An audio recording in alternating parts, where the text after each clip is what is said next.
Yeah, thank you very much for a great talk.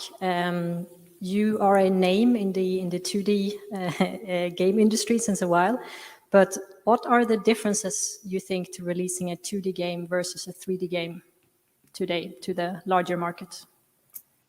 2.9, sorry.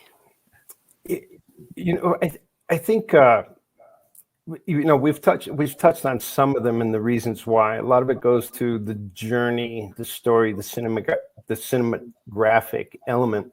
But I think also with the rise of mobile gaming, it brought back to 2D, 2.5D. This is something that hardware platforms did not want to back titles that weren't taking advantage of new 3D chips. This goes back to PS2, Xbox release. There was a trend okay, we got to go 3D because that's what the computing technology does. What I think was great about the rise of mobile and also out of social games where they were using Flash was that it brought back 2D as a valid game playing Twitch experience that people still love. They didn't have to push the chips to the latest degree of what was possible technically as much as what made a good game. So I think in some respects, it brought 2D back as a viable thing. And we saw a lot of, we've seen the 8-bit games make this tremendous comeback and have great success because people got past the technological new advantages and got back to core gameplay.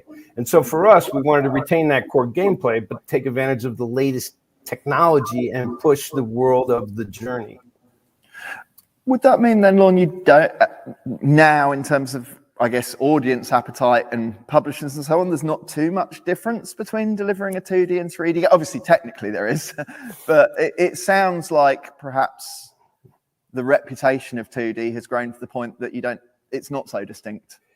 I think the big publishers are still, I don't know that they're going to jump on your 2D game, they're looking for that big AAA, experience. I think a lot of that today means free roving and increasingly open world-ish.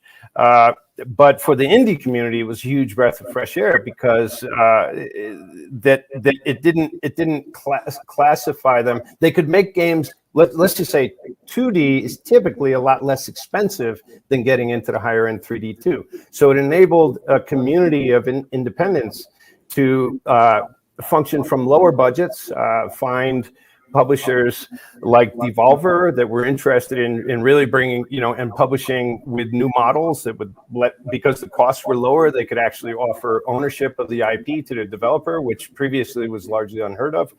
And so a lot of advantages came out of that. But I think if you're looking for that, $30 million budget, you're going to have a hard time getting someone to sign off on your 2D game.